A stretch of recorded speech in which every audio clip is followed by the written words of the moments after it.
Hello friends. आप दौलत और सफलता के लिए खुद को सही तरीके से कंडीशन कैसे कर सकते हैं। दोस्तों, द मिलीनियर माइंड सीरीज में हमने देखा किस तरह से हम अपनी प्रोग्रामिंग को चेंज करके अपने विचारों को बदल सकते हैं। अपने विचारों से हमारी भावनाएं उत्पन्न होंगी, भावनाओं से हमारे कार्य उत्पन्न होंगे और हमारे कार्यों के परिणाम अलग हो सकते हैं। तो इस सीरीज में हम ये जानते हैं कि किस तरह से हम अपनी प्रोग्रामिंग को बदल कर अपने जीवन को बदल सकते हैं। तो इस हमने जाना कि इसमें 3 तरीकों से हम अपने आप को कंडीशन कर सकते हैं। तो पहला है शाब्दिक प्रोग्रामिंग। हम शाब्दिक प्रोग्रामिंग से शुरू करते हैं। बड़े होते समय अपने धन दौलत और अमीर लोगों के बारे में क्या सुना था? क्या आपने इस तरह के वाक्य सुने थे? पैसा ही सारी बुराई की जड़ है। मुसीबत के समय के लिए पैसे बचाएं। अमीर लोग लालची होते हैं, अमीर लोग अपराधी होते हैं, अमीर लोग बदमाश होते हैं। पैसे कमाने के लिए बड़ी मेहनत करनी पड़ती है। पैसा पेड़ों पर नहीं उगता। आप एक साथ अमीर और आध्यात्मिक नहीं हो सकते।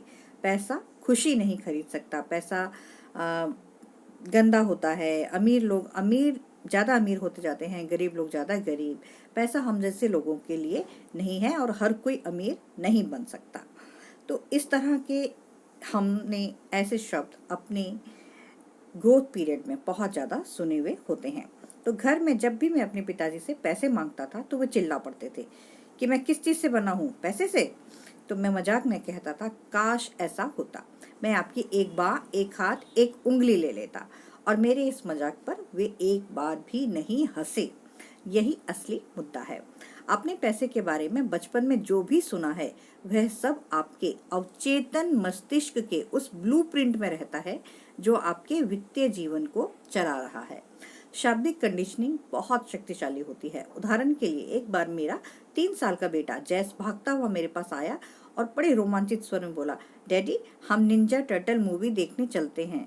यह पास ही में चल रही है। मुझे सपने में भी अंदाजा नहीं था कि इतने छोटे बच्चे को भूगोल का इतना ज्ञान कैसे हो सकता है। कुछ घंटे बाद मुझे टीवी विज्ञापन में जवाब मिल गया जिसमें एक फिल्म के विज्ञापन के नीचे यह लाइन लिखी थी, अब आपके करीबी थिएटर में चल रही है।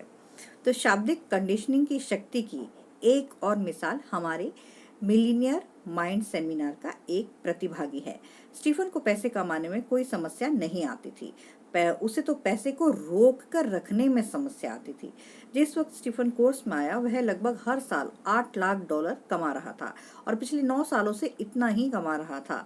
लेकिन इसके बाद भी उसका खर्च खींच तान कर चलता था। किसी न किसी तरह वह अपने पैसे को खर्च करने, उधार देने या गलत निवेश में निर्णय लेकर गवा देने में कामयाब हो ही जाता था। कारण चाहे जो भी हो, उसकी कुल जमा पूंजी शून्य थी। स्टीफन ने हमें बताया कि उसके बचपन में उसकी माँ अक्सर कहती थी कि अमीर लोग लालची होते हैं। वे गरीबों के खून पैसे की कमाई हड़प कर दौलतमंद बनते हैं और इंसान के पास काम चलाने लायक पैसा ही होना चाहिए। उसके बाद अगर आप पैसे बचाते हैं तो आप सुअर हैं। स्टीफन के अवचेतन मन में क्या चल रहा था, यह पता लगाने के लिए किसी रॉकेट साइंस की हमें जरूरत ही नहीं पड़ी। कोई हैरानी नहीं है कि वह कड़का था। उसकी माँ ने शाब्दिक कंडीशनिंग करके उसे यह विश्वास दिला दिया था कि अमीर लोग लालची होते हैं। इसलिए उसके मस्तिष्क ने अमीर बनने को लालची होने के साथ जोड़ दिया था। तो जाहिर है लालची होना बुरी बात है और चूंकि वह बुरा नहीं बनना चाहता था, इसलिए अवचेतन रूप से वह कभी भी अमीर नहीं बन सका। स्टीफन अपनी माँ से बहुत प्रेम करता था और उसकी नज़रों में बुरा नहीं बनना चाहता था। अगर वह अमीर बन जाता तो स्पष्ट रूप से उसकी माँ को पसंद नहीं आता। अब आप सोच रहे होंगे कि अमीर बनने और माँ या किसी दूसरे व्यक्ति की पसंद के बीच चुनाव का सवाल उठने पर ज्यादातर लोग अमीर बनने का चुनाव करेंगे। यह संभव ही नहीं है। मस्तिष्क इस तरह से काम नहीं करता है। निश्चित रूप से अमीर बनना तार्किक चुनाव दिखता है, लेकिन जब अवचेतन मस्तिष्क को गहरी भावनाओं और तर्क में से किसी एक को चुनना होता है तो भावनाएं लगभग हमेशा जीतती है। जब अवचेतन मस्तिष्क सिर्फ भावनाओं को ही पहचानता है। अब हम अपनी कहानी की ओर लौटते हैं।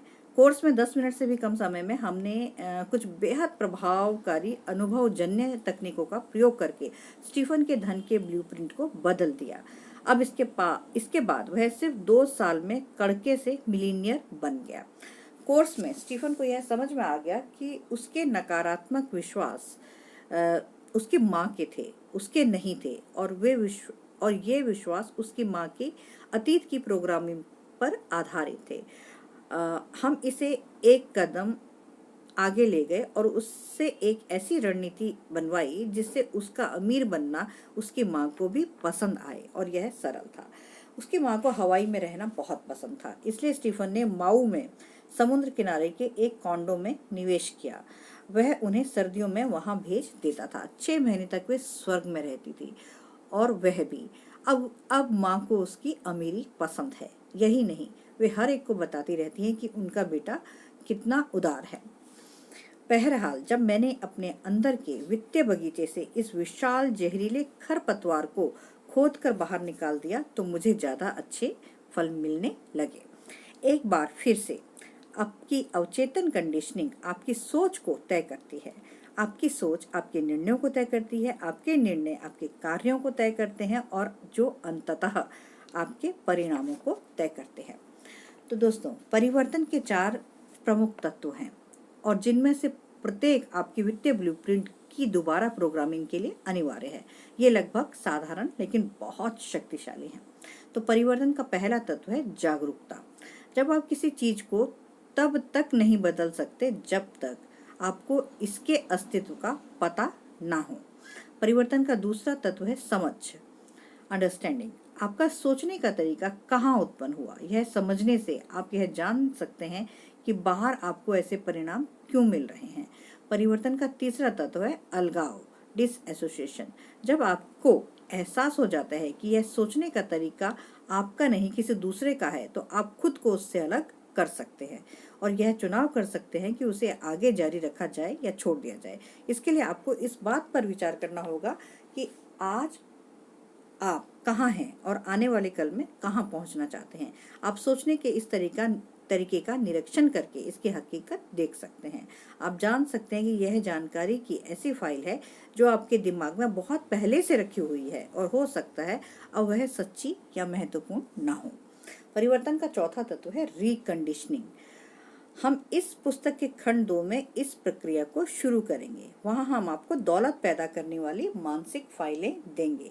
अगर आप एक कदम आगे जाना चाहें तो मैं आपको अपने मिलीनियर माइंड इंटेंसिव सेमिनार में भाग लेने के लिए आमंत्रित करता हूं, जहां आपको प्रभावी अनुभवजन्य तकनीकों की श्रृंखला से गुजारा जाता है। ये तकनीकें आपके अवचेतन को सूक्ष्म तरीके से हमेशा के लिए बदल देंगी। इससे आपका मस्तिष्क धन और सफलता के संदर्भ में सकारात्मक प्रतिक्रिया के लिए रिकंडीशन हो जाएगा। तो स्थायी परिवर्तन के लिए निरंतरता और सतत समर्थन भी महत्वपूर्ण हैं। तो दोस्तों, हम परिवर्तन के कदम में, हम शाब्दिक प्रोग्रामिंग में हम अपनी जागरूकता को बनाए रखकर हम बचपन में धन, दौलत और अमीर लोगों के बारे में सुनी सभी बातों को हम लिख लें, समझ भी लें। यह भी लिख लें कि आपके हिसाब से इन बातों ने आपके वित्तीय जीवन को अब तक किस तरह से प्रभावित किया है। क्या आप देख सकते हैं कि ये विचार आपने सिर्फ सीखे हैं, ये आपके शरीर या मूलभूत अस्तित्व का हिस्सा नहीं है।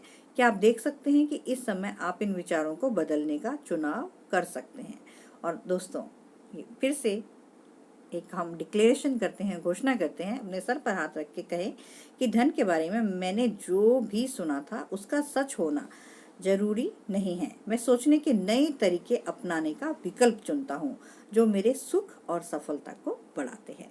और अपना सिर छूकर कहें कि मेरे पास मिलीनियर मस्तिष्क है।